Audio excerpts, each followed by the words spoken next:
Welcome to our channel. ఈరోజు నాతో పాటు రమ్మగారు ఉన్నారు. నమస్తే రమ్మగారు. నమస్తే జయ. రమ్మగారు, పిల్లలకి స్టోరీలు చెప్పేటప్పుడు అనగనగా ఒక ఊరుంది, ఒక ఊర్లో పేదరాశి పెద్దమ్మ ఉంది అని ఒక స్టోరీ చెప్తూ ఉంటాం. అసలు ఈ పేదరాశి పెద్దమ్మ ఈ వర్షన్ ఎలా వచ్చింది, మీకు అసలు ఐడియా ఉందా? పెద్ద ఐడియా లేదు, నాకు కూడా కథలే తెలుసు. పేదరాశి పెద్దమ్మ అంటే ఇప్పుడు పేద రాశి పెద్దమ్మ. పేదరాశి అంటే చాలా బీదది అనే అర్థం వచ్చేలాగా వినపడుతుంది. ఆహా, ఓ మరి అంతే కదా, పేద రాశి. ఓకే. అయితే ఈవిడ చాలా బీదది, కానీ ఆవిడ మంచిది. అయితే ఈవిడ ఏంటంటే చుట్టుపక్కల ఆ పై ఊళ్ళ నుంచి, ఆ ఊళ్ళ నుంచి, ఈ ఊళ్ళ నుంచి వచ్చే జనాలు ఇవన్నీ పాతకాలపు కథలు కదా. ఇప్పుడు ఊళ్ళలో అరుగులు ఉంటాయి జయ, ఇళ్ళకి. పల్లెటూళ్ళలో రచ్చబండలే కాదు, రచ్చబండ కాదు, ఇంటికి కూడా వాకిట్లో పెద్ద అరుగు, చిన్న అరుగు, 2 అరుగులు ఉంటాయి. ఈ అరుగుల మీద కూర్చుని సాయంకాలం లోకాభిరామాయణం మాట్లాడుకుంటారు. బాటసార్లు ఎవరైనా ఊళ్ళోకి వచ్చారనుకోండి, ఎవరో ఒకళ్ళు ఇంట్లో ఒక ముద్ద తిని, లేదా వాళ్ళు తెచ్చుకున్నదే తిని ఈ అరుగుల మీద పడుకుంటారు. ఈ అరుగు మీద పడుకుంటానంటే ఎవరి అరుగు మీద అయినా పడుకోవచ్చు.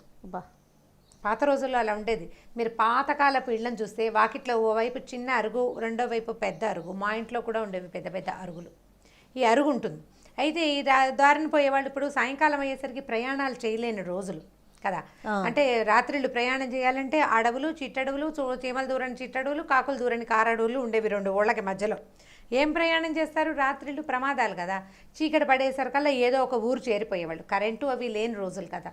ఆ చేరిపోయిన ఊళ్ళో వీళ్ళు ఏదైనా ఒక ముద్ద అక్కడ వచ్చేటప్పుడు రొట్టెలో పిండో సత్తుపిండో తెచ్చుకుంటే, లేదా 2 గుప్పెళ్ళు బియ్యం తెచ్చుకుని, ఒక గిన్నెలు తెచ్చుకున్నారనుకో, ఏదో ఒక చోట 2 రాళ్ళు పెట్టి కాస్త మంట వెలిగించుకుని కాస్త 2 గింజలు ఉడకేసుకుని ఏదైనా పచ్చడి వేసుకుని తినేవాళ్ళు ఒకటి. లేకపోతే ఈ ఊళ్ళల్లోనే బాబు ఏదైనా కాస్త అన్నం దొరుకుతుందంటే, ఏ ఊరు ఏమిటి, ఎవరు మీ ఫలానా వాళ్ళు తెలుసా, ఇలా మాట్లాడి ఏదో 2 ముద్దలు అన్నం పెట్టేవాళ్ళు. ఇది చీకటి పడేసరికి భోజనాలు అయిపోయేవి 7 గంటలకల్లా. ఆ తర్వాత ఏం చెయ్యాలి? కాస్త 9 దాకా అయినా ఏదో ఒక మాట మంతి ఆడుకోవాలి కదా. ఈ మాట్లాడే సందర్భాల్లో ఈ అరుగుల మీద చేరిన జనం లోకాభిరామాయణం మాట్లాడుకునేవాళ్ళు రచ్చబండల దగ్గర. అక్కడ ఈ పేదరాశి పెద్దమ్మ అరుగు మీద కూర్చుంది. పెద్దవాళ్ళు ఏమి సాయంకాలం అయ్యేసరికి పెద్దవాళ్ళకి పని ఏమి ఉండదు. సాయంకాల పనులు పెందరాళ్ళే అయిపోయేవి పల్లెటూళ్ళల్లో. మేము కూడా అంతే చేయం, మాకు కూడా అలాగే అయిపోయేవి. ఎవరెవరికి మాకు కూడా అయిపోయేవి, మా ఊరు కూడా అంతే అని చెప్తారో చూద్దాం. అయితే ఈ చీకటి పడిన తర్వాత ఈ పెద్దమ్మ వాకిట్లో కూర్చునేది కదా. వారా వీరా చుట్టుపక్కల జనాలు చేరి, పెద్దమ్మ ఏమిటి సంగతులు, మీ ఊళ్ళో మీ చిన్నప్పటి సంగతులు ఏమిటి, ఏదైనా ఒక కథ చెప్పు అని అడిగేవారేమో. అప్పుడు ఈ పెదరాశి పెద్దమ్మ కథ సినిమా కూడా ఒకటి వచ్చింది. సినిమా అంత జెన్యున్ థింగ్గా అయితే నేను అనుకోను. ఈవిడ చెప్పే కథలే బాగా ప్రముఖమైనవి. ఏదో ఒక ముద్ద ఉడకేసుకుని తినేది. చీకటి పడేసరికి పెద్దవాళ్ళకి ఆహారం పెద్దగా అవసరపడదు, ఏదో తినేవాళ్ళు. ఈ వచ్చిన వాడు తెచ్చుకున్నది ఏ శనక్కాయలో, ఏ బఠానీలో 2 గింజలు ఆ మామ చేతిలో వస్తే పెద్ద ఆవిడ అక్కడ కూర్చుని పాతకాలపు కథలు, రాజుగారి కథలు, రాజుగారి అమ్మాయి సంగతి, ఫలానా ఊళ్ళో రాజుగారు, అట్లా కథలన్నీ చెప్తూ ఉండేది. ఈ ఒక్క ఆవిడకే ఈ కథలన్నీ ఎలా తెలుసంటే, పై ఊళ్ళ నుంచి వచ్చిన జనాలు అక్కడ కథలు ఈవిడికి తెలియజేసేవాళ్ళు. ఆ కథని ఈవిడ తన దగ్గరకు వచ్చిన వాళ్ళకి తెలియజేసేది. మన పాతకాలం కథలు ఎలా క్యారీ అయ్యేవి? అప్పుడు ఇన్ని పుస్తకాలా, ఇన్ని ప్రింట్లా, యూట్యూబ్లా ఏమున్నాయి? ఏమీ లేవు కదా, మీడియా లేవు కదా. ఒక నోటి నుంచి ఇంకొక నోటికి. అవును. ఇట్లా ఈ పేదరాశి పెద్దమ్మ చెప్పే కథల్ని చాలా జానపద కథలు హెచ్చుగా ఉండేవి పేదరాశి పెద్దమ్మ కథల్లో. మనం కూడా కొంతమంది ఇంట్రెస్టింగ్గా అడుగుతూ ఉంటారు, పేదరాశి పెద్దమ్మ కథలు చెప్పండి. అవును. వీళ్ళు వెంబడి చెప్దాం. ఇవాళ ఒక చిన్న కథ వినండి. ఈ పేదరాశి పెద్దమ్మ ఒకరోజు సాయంకాలం ఇలాగే అరుగు మీద కూర్చుంటే ఆ దేశపు రాజకుమారుడు తన తాలూకు మంత్రి కుమారుడితోటి దేశాటానికి బయలుదేరాడట. ఈ దేశాటానికి బయలుదేరిన రాజకుమారులు వాళ్ళు ఏంటంటే, పట్టాభిషేకానికి ముందు దేశమంతా తిరగాలి రాజకుమారుడు. తిరిగి దేశంలో స్థితిగతులు, ఏ ఊళ్ళలో ఎలాంటి సమస్యలు ఉన్నాయి, ఎవరు రాజుకు విధేయులు, ఎవరు అవిధేయులు తెలుసుకోవాలి. ఊళ్ళల్లో ఉన్న మంచితనాలు, ఊళ్ళల్లో ఉన్న పద్ధతులు, సంప్రదాయాలు, నీటి వనరులు, నదులు ఎలా ఉన్నాయి, ఆనకట్టలు కట్టాలా, అవన్నీ తెలుసుకోవడం కోసమే దేశాటన. ఊరికే కథలు కాకరకాయల కోసం కాదు. ఈ దేశాటనకు వచ్చిన రాజకుమారుడైనా చీకటి పడే వేళకి ఏదో ఒక ఊరు చేరాలి, అక్కడ కూర్చోవాలి, పడుకోవాలి, ఏదో వాళ్ళు పెట్టిందే తినాలి, లేదా ముందు ఊరు నుంచి తమ క్యారీ చేసుకున్నది తెచ్చుకు తినాలి. అయితే ఈ రాజకుమారుడు, మంత్రి కుమారుడు ఈ పేదరాశి పెద్దమ్మ వాకిట్లో పడుకుంటే ఈ ఆజానుబాహువుగా ఉన్న కుర్రాడు, వాడి పక్కన తెలివిగా ఉన్న 2వ వాడు, ఇంచుమించుగా అంతగానే ఉన్నటువంటి ఆ 2వ కుర్రాడిని ఆవిడ గమనించింది. పెద్దవాళ్ళకి ముఖాలు చూడంగానే వీడు వీధి అని తెలిసిపోతుంది, ప్రపంచాన్ని చూడడం వల్ల. మనకు తెలియకపోవచ్చు, పెద్దవాళ్ళకి లోకం చూసిన వాళ్ళకి వీడికి ఇలాంటి లక్షణాలు ఉన్నాయి, వీడు ఏ రాజకుమారుడు అయ్యుండొచ్చు అని ఊహించగలిగిందనమాట ఆవిడ. అప్పుడు నాయన ఏ ఊరు ఏదంటే ఏదో ఫలానా ఊరు అది ఏదని చెప్పి ఈ ఊళ్ళో ఉన్న విచిత్రం ఏమిటి వింత ఏమిటి విడ్డూరం ఏమిటి అని కనుక్కున్నారు. కనుక్కుంటే మా రాజుగారు అమ్మాయి చాలా అందగత్తె, ఆ అమ్మాయి పెళ్ళయింది, విచిత్రమైన పరిస్థితుల్లో అయ్యింది బాబు అని చెప్పింది. చెప్పేసరికల్లా ఏమిటి ఆ విచిత్రం ఏం జరిగిందవ్వా సరిగా చెప్పమంటే, ఇక్కడికి దూరంగా ఉన్న విదర్భరాజులు రాజుగారికి ఓ కొడుకున్నాడు. అయితే అతనికి చాలా కాలం వివాహం కాలేదు. వివాహం కాకపోతే అబ్బాయి ఏం చేశాడు, వివాహం చేసుకోలే. ఆయనకి ఏమని ఉండేదంటే ఒక ఊహా సుందరి ఉందట అతనికి. తన ఊహల్లో ఉన్న అమ్మాయి దొరికితేనే పెళ్లి చేసుకోవాలని అనుకున్నాడు. ఊహలో ఉన్న పిల్లే కావాలి అతనికి. ఊహలో ఉన్న పిల్ల కావాలంటే ఏ పటం తెప్పించినా రాజకుమార్తెల పటాలు వచ్చేవి, ఏ పటం తెప్పించినా నచ్చదు ఈ అబ్బాయికి, నచ్చటల్లా. నచ్చకపోతే సరే ఏమైందట, కొంతకాలానికి అందరూ ఇంకెప్పుడు పెళ్లి చేసుకుంటావు, నువ్వు ఎప్పుడు పట్టాభిషేకం చేసుకుంటావు, పెళ్ళి అవ్వాలి పట్టాభిషేకం అవ్వాలి అందరూ అడుగుతుండేవాళ్ళు. అయితే ఇతను ఒక రోజు ఏమైందట, ఏదో పక్క ఊరికే తన సిటీలో కాకుండా చుట్టుపక్కల టౌన్లలో గుర్రం వేసుకుని తిరుగుతుంటే ఒక చిత్రకారుడి ఇంటి వాకిట్లో, అంటే వాడు పటాలు అమ్ముతాడనమాట, బొమ్మలు వేసి అమ్మేవాడి వాకిట్లో ఒక పిక్చర్ కనపడింది అతనికి. ఆ కనపడ్డ ఫోటో ఏ పిక్చర్ అయితే ఏ చిత్రాన్ని అయితే అతను చూశాడో అది అచ్చు అతని ఊహాసుందరిలాగానే ఉండేసరికల్లా ఇందుకి ఏమో ఈ పటం ఎక్కడిది, నువ్వు ఎక్కడి నుంచి వేసావు, ఎవరిని చూసి వేసావంటే, కాదండి ఇది కుంతల దేశపు యువరాణిది. అయితే ఈవిడ ఈ అమ్మాయి చాలా అందగత్తె, ఒక చిత్రకారుడు మన ఊరు వాడే, అన్ని దేశాలు తిరుగుతూ రాజకుమార్తెల బొమ్మలు వేసేవాడు.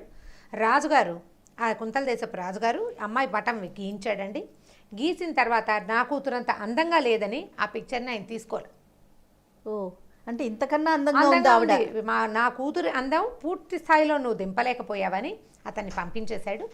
అతను వచ్చేటప్పుడు ఈ పిక్చర్ని చేత్తో పుచ్చుకొచ్చి ఏదో ఒక ధరకి అమ్మి పెట్టమని ఇక్కడ పెట్టాడండి అని చెప్పాడు. అయితే ఈ కుర్రాడు ఈ పిక్చర్ని చూడగానే చాలా సంతోషం వేసేసింది. సరే నాకు దొరికింది కదా, ఈ అమ్మాయి కుంతల దేశపు యువరాణిని తెలుసుకున్నాడు. ఆ కుంతల దేశంలోనే మన పేదరాజు పెద్దమ్మ ఉంది. ఈ యువరాణిని పెళ్లి చేసుకున్నాడు. పెళ్లి చేసుకుంటే సరే, పెళ్లి చేసుకోవడానికి అప్పట్లో ఏం చేసేవాళ్ళు, విదర్భ రాజ్యం ఎక్కడో ఉంది, కుంతల దేశం ఇంకెక్కడో ఉంది.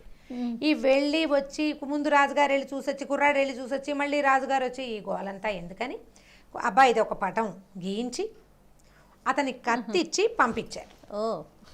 కత్తిచ్చి పంపించారనమాట. అప్పట్లో కత్తికి బాసికం కట్టి పెళ్లి చేయడం ఒక పద్ధతి ఉంది. రాజుగారి కత్తిని పంపిస్తారు ఆ ఊరు. కత్తితోటి సాంగంగా వివాహం జరిపిస్తారు. పెళ్ళైపోయినట్టే అమ్మాయిని ఇక్కడికి తీసుకొస్తారు. శాస్త్రోక్తంగా ఇక్కడ శాంతి కళ్యాణం లాంటిది ఏదో జరుపుకుని అమ్మాయిని భర్తకి అప్పచెప్పేస్తారనమాట. ఎక్కువ దూరం ఉన్న రాజ్యాల్లో ఈ పంథ నడిచేది. కత్తికి బాసికం కట్టి పెళ్లి చేసేవారు. ఈ రాజకుమారుడి తాలూకు చిత్రపటము, కత్తి 2 కుంతల దేశానికి, అంటే మా దేశానికి వచ్చినాయి అని చెప్పింది పెద్దమ్మ. ఇక్కడికి వచ్చినాయి. వస్తే ఏమైంది, అమ్మాయి చూసింది, రాజుగారు చూసాడు, అబ్బో పిల్లవాడు చక్కగా ఉన్నాడు, బాగున్నాడు, రాజకుమారుడు, విదర్భ రాజకుమారుడు అనుకుని వాళ్ళు ఏం చేశారు, ఆ కత్తికే బాసికం కట్టించి పద్ధతి ప్రకారం పెళ్లి చేసేశారు. పెళ్లి చేసేసిన తర్వాత ఏం చేశారు, ఆ పెళ్లి కూతురు పేరు మంగళాదేవి. ఈ మంగళాదేవిని సర్వమంగళాదేవి అలా పిలిచేవాళ్ళు, మంగళ అని పిలిచేవాళ్ళు. ఈవిడ్ని ఆవిడ తాలూకు పరివారంతో సహా ఈ విదర్భ రాజ్యానికి పంపించారు. సైనికులు వాళ్ళు వీళ్ళు వస్తారు కదా, ఒక 5-10-15 రోజులు పట్టింది. ఇంకొక కొద్ది గంటల్లో వాళ్ళు ఊరు చేరతారనగా ఈ రాజకుమారుడు ఆగలేకపోయాడు. తన ఊహాసుందరిని చూసేయాలన్న ఉత్సాహంతో ఏం చేశాడు, అక్కడికి వాళ్ళు ఎక్కడైతే ముందు సాయంకాలపు విడిది చేశారో ఒక చోట విడిది చేసి మర్నాడు పొద్దున బయలుదేరి రావాలి కదా, ఎక్కడ వాళ్ళు విడిది చేస్తారో అవన్నీ ప్లాన్ ప్రకారమే కదా జరుగుతాయి. ఈ అబ్బాయి ఏం చేశాడంటే, రాజకుమారుడు భార్యను చూడడం కోసం గుర్రం వేసుకుని అక్కడికి పరిగెత్తుకుంటూ వెళ్ళిపోయాడు. వెళ్ళిపోతే ఏమైంది, ఈవిడేమో లోపల అంతఃపురంలో వాళ్ళకి ఏదో డేరా కట్టారు, ఆవిడ లోపల ఉంది. ఈవిడేం చేశాడు, చుట్టుపక్కల ఉన్న సైనికుల్లో ఒక సైనికుడిని పట్టుకున్నాడు. ఏమోయ్ మీ రాజకుమార్తె చాలా అందగత్తె కదా, నేను ఆవిడ చూడడానికే వచ్చాను, ఏది చూపించవా అని అడిగాడు.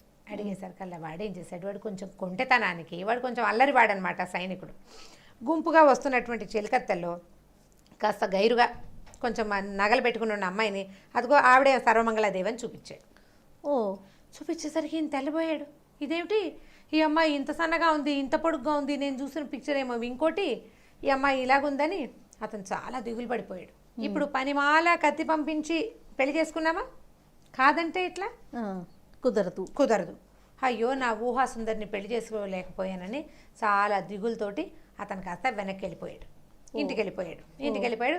తెల్లవారేసరికల్లా రాజకుమార్తె అత్తవారిల్లు చేరిపోయింది. ఇల్లు చేరిపోతే ఈయన ఏం చేశాడు, ఈ రాజకుమారుడు మధ్యాహ్నం సాయంకాలం అయ్యేదాకా ఈ అమ్మాయిని చూడడానికి రాకుండా సాయంకాలం నేను వస్తున్నాను, దీపాలన్నీ ఆర్పేయండి, దీపాలు వెలిగించద్దు, రేపు పగటిపూట రాజకుమార్తె నా కంటపడ్డానికి వీల్లేదు అని శాసనం చేశాడు.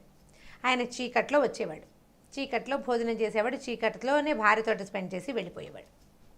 పగలు ఎప్పుడూ భార్యను చూసేవాడు కాదు. ఎందుకంటే ఊహాసుందరిని పెళ్లి చేసుకోలేకపోయాను, ఆల్రెడీ చేసుకున్న పెళ్ళతో ఎలాగోలాగా ఈ అమ్మాయితోటి కాపురం చేయాలి, ఎందుకంటే కత్తి పంపించి ఇంకో రాజకుమార్తెను తెప్పించాము, ఇప్పుడు కాదు కూడదంటే రాజ్యాల పాట పోతుంది, వాళ్ళు అవమానపడతారు, అది చేయకూడని తప్పుగా భావించి భార్యని చూడకుండా మేనేజ్ చేసుకునేవాడు. ఇలా జరిగింది. అయితే కొంతకాలం అయిన తర్వాత ఈ అమ్మాయట ఏం చేయాలో తెలియక, ఏమిటి ఇతను రాత్రిపూట తప్పిస్తే పగటిపూట నాతో మాట్లాడు, నన్ను చూడ్డు, నేను ఏం చేయాలి అని చాలా మదన పడితే వాళ్ళు ఏం చేశారట, ఈ పేదరాశి పెద్దమ్మకి కబురు చేశారు. అమ్మాయి అంచెల ద్వారా పేదరాశి పెద్దమ్మ కబురు చేసి, నా పరిస్థితి ఇలా ఉంది, నాకు ఏం చేయాలో తెలియటం లేదు, నాకు నువ్వు సహాయం చేయమంటే పేదరాశి పెద్దమ్మని రెండు గుర్రాలు పుంచిన ఒక బండి ఎక్కించి ఆ అమ్మాయి దగ్గరికి పంపించారు. ఈ ఊరు వచ్చింది ఆవిడ. వస్తే పేదరాశి పెద్దమ్మ ఏమందంటే, ఇతను పగలు చూడట్లేదు అంటే ఏదో ఉంది కారణం, కావాలని చేసుకున్నాడు, ఈ అమ్మాయే కావాలని చేసుకున్నాడు కదా, ఏదో కారణం ఉందమ్మా, అసలు పగటిపూట అతను ఎక్కడుంటాడో కనుక్కుంటానని ఒక ముసలి దాది సహాయంతో ఈ రాజకుమారుడు ఎక్కడుంటాడంటే అతను ఎప్పుడూ గోశాలలో స్పెండ్ చేస్తాడు, ఆయనకి గోవులంటే ఇష్టం. ఓహో, సరే ఏం చేశారు, ఈ రాజకుమార్తెని 2-3 రోజులు గమనించారు, ఈ అబ్బాయి ఇక్కడ ఉంటాడని. ఈ పెదరాశి పెద్దమ్మ ఏం చేసిందట, ఈ రాజకుమార్తెని, అమ్మాయి ఈ మంచి అలంకారం అంతా తీసేయమ్మా రాజకుమారి, నువ్వు తేలిగ్గా మామూలు దాసి వాళ్ళు మామూలుగా వేసుకున్నట్టుగా బట్టలు వేసుకోమని చెప్పింది. సరే తీసుకెళ్ళి ఆ గోశాలకి తీసుకెళ్ళేసరికల్లా ఆ గోశాలలో ఈ రాజకుమారుడు రాజకుమార్తె ఇద్దరు ఎదురుపడేసరికి నిర్ఘాంతపోయాడు.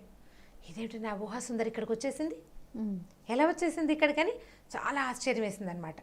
ఆశ్చర్యం వేస్తే ఈ పేదరాజు పెద్దమ్మ ముసలి దాది ఇద్దరు ఉన్నారు కదా, బాబు మా అమ్మాయికి ఒంట్లో బాగుండలేదు, పచ్చి పాలు ఆవు నుంచి డైరెక్ట్గా తీసుకోమన్నాడు వైద్యుడు, అందుకోసం తీసుకొచ్చా, మీ దగ్గర బోళ్ళు గోవులు ఉన్నాయి కదా, కాస్త ఆ వైద్యం చేయిస్తే మా పిల్లకి అనారోగ్యం తగ్గుతుంది బాబు, వేడి చేసింది అని చెప్పేసరికల్లా సరే ఏం చేశాడు, ఆయన అమ్మాయి మీద నుంచి కన్ను మరలటం లేదు, అతనికి చూపు మరల్చుకోలేకపోతున్నాడు, చాలా ఇదిగా ఉంది, అంటే ఎక్సైటింగ్గా ఉంది, ఏం చేయాలో తెలియటం లేదు. మా మనవరాలు అనేసరికల్లా ఈ ముసలి దాది మనవరాలు అన్న ఊహాసుందరి కుంతల రాజకుమార్తె అనుకున్నానే, కుంతలరాజు కూతురు అవ్వాల్సిన అమ్మాయి ఇలా ఉండటం ఏమిటి, అతనికి ఏం చేయాలో తెలియలేదు. సరే ఏం చేశాడు, అలాగే ఆమె వంక ప్రేమగా చూస్తూ ఈ వైద్యం చేయించాడు, ఆవు పాలు పితికి ఆ అమ్మాయి చేతికిచ్చి ఏం చెప్పాడంటే ప్రీతిగా, మరి ఇలాంటి వైద్యాలు 40 రోజులు చేయాలి కదా, కాబట్టి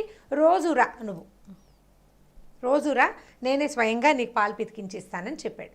సరే భర్తను అట్లా తనివి తీరా పగటిపూట చూసిన ఈ అమ్మాయి రోజు వచ్చేది. 40 రోజులు ప్రతిరోజు పగటిపూట ఆయన ఉత్సాహభరితంగా ఉండేవాడు, రాత్రిపూట డల్గానే ఉండేవాడు.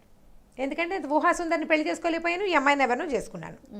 అయితే ఈ 40 రోజుల తర్వాత ఈ పేదరాశి పెద్దమ్మ ఏం చేసిందంటే, ఈ 40వ రోజున ఈ రాజకుమార్తె వచ్చే దారిలో 2 తుమ్మముళ్ళ మొక్కలు పట్టుకొచ్చి పడేసింది. అంటే తుమ్మ చెట్టుకి ముళ్ళు హెచ్చుగా ఉంటాయి, 2 కొమ్మలు కత్తిరించి తెచ్చి అక్కడ పడేసింది. ఈ అమ్మాయి గబగబా నడిచొస్తూ అదాటుగా దాని మీద కాలేసింది, తుమ్మ ముళ్ళు గుచ్చుకుంది.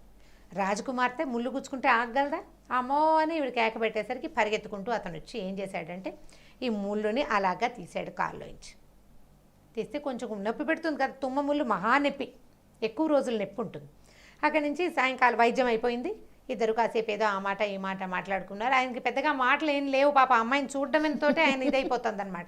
అక్కడి నుంచి సాయంకాలం ఇంటికి వెళ్ళాక ఎవడేం చేస్తుంటే పెదరాశి పెద్దమ్మ, అమ్మ ఇక నీ జీవితం చచ్చిపడిపోయినట్టే, తుమ్మ ముళ్ళుతోటే నీ వైద్యం అయిపోయింది, నేను వెళ్ళిపోతానని నేను వచ్చేసాను, తర్వాత ఏం జరిగిందో తర్వాత నాకు ఉత్తరం వచ్చిందని రాజకుమారుడికి చెప్పింది. ఏం జరిగింది అని అడిగాడు రాజకుమారుడు పేదరాశి పెద్దమ్మని. చాలా తేలిగ్గా జరిగిపోయింది నాయన, మర్నాడు పొద్దున రాజకుమార్తె కుంటింది, రాత్రికి బాగా నొప్పి చేసింది కాలు, 2వ రోజుకి ఎక్కువ నొప్పి చేస్తుంది కదా, అర్ధరాత్రి కేకలు పెట్టింది, నా కాలు నొప్పెడుతోంది అనేసరికి రాజకుమారుడు ఏం చేస్తాడు, అప్పటిదాకా దీపాలు లేకుండానే ఉన్నాడు. ఇక పిసుకుపుట్టి ఈ అమ్మాయి ఏడుస్తుంటే ఏం చేస్తాడు, భార్య కదా, అందుకని దీపం తెండిరా అని కేకేశాడు. దీపం పుచ్చుకొచ్చేసరికల్లా కాల్లో ఏం దిగింది అని ఆ కాలు పట్టుకున్నాడు. కాలు పట్టుకుని చూస్తే తను ఎక్కడి నుంచి ముళ్ళు తీశాడో అక్కడే ముళ్ళు అదే కనపడుతుంది. కాలు అదే ముళ్ళు. అదే కాలు అదే ముళ్ళు. కాలుదే ఉంది, ఆడపిల్లల కాళ్ళు ఇంచుమించుగా లేతగా అలాగే ఉంటాయి. అక్కడి నుంచి ఆ దీపం ఇటు పట్టుకుండరా అని చెప్పిందనమాట ఆవిడ. ఆ దీపం పట్టుకునేసరికల్లా ఆవిడ మొహంలోకి చూస్తోంది, రాజుగారి మొహంలోకి. అప్పుడు ఈయన తర్వాత అప్పటికి అర్థమైందనమాట ఆయనకి, ఎదురుకుండా ఉన్నది తను పొద్దున్న ముళ్ళు తీసిన అమ్మాయే ఉంది అని.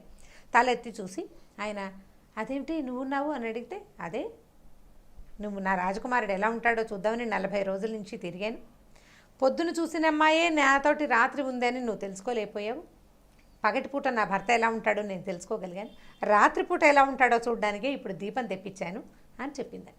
అక్కడి నుంచి ఈ రాజకుమారుడు చాలా సంతోషించి, ఇట్లా నేను ఆయన మిస్లీడ్ అయ్యాడు కదా, నేను మిస్లీడ్ అయ్యానని ఆమెకు చెప్పాడు. తర్వాత వాళ్ళిద్దరూ చాలా హాయిగా, మనం ఇంగ్లీష్ కథల్లో చెప్తారు హ్యాపీది లివ్డ్ ఎవర్ ఆఫ్టర్ అని, అంటే తర్వాత కాలం అంతా సుఖంగా హాయిగా గడిపారు.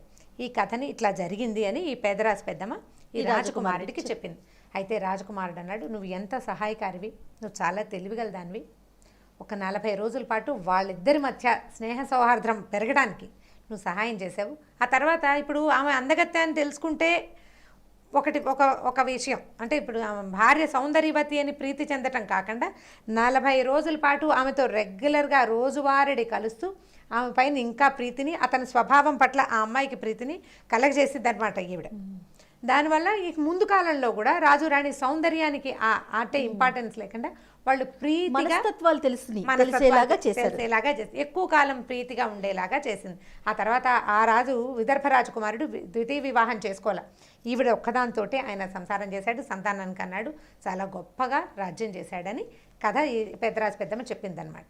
సో ఈ పేదరాజు పెద్దమ్మ కథలన్నీ జానపద కథలే, అన్నీ జానపద కథలే. కొన్ని ఆవిడ ఇన్వాల్వ్మెంట్ డైరెక్ట్గా ఉన్నవి, కొన్ని లేనివి కూడా పెదరాశి పెద్దమ్మ చెప్పిన కథగా మనం చెప్పుకోవచ్చు. కొన్ని కథలు ఏమైనా వీలు వెంబడి మళ్ళీ చెప్తాం. ఓకే రమ్మగారు, స్టోరీ కూడా చాలా ఇంట్రెస్టింగ్గా అనిపిస్తుంది. బహుశా ఇది తల్లులకి, మదర్స్కి, పిల్లలకి చెప్పొచ్చు కదా, దీని బ్రీఫ్గా పిల్లలకి చెప్పుకోవచ్చు. అదే మన వర్షన్లో మార్చుకొని చెప్పుకోవచ్చు బహుశా. ఓకే రమ్మగారు, నమస్తే అండి. నమస్తే. ఈ వీడియో కనుక మీకు నచ్చినట్లయితే లైక్ చేయండి, షేర్ చేయండి. మరిన్ని వీడియోస్ కోసం మా ఛానల్ని సబ్స్క్రైబ్ చేసుకోండి.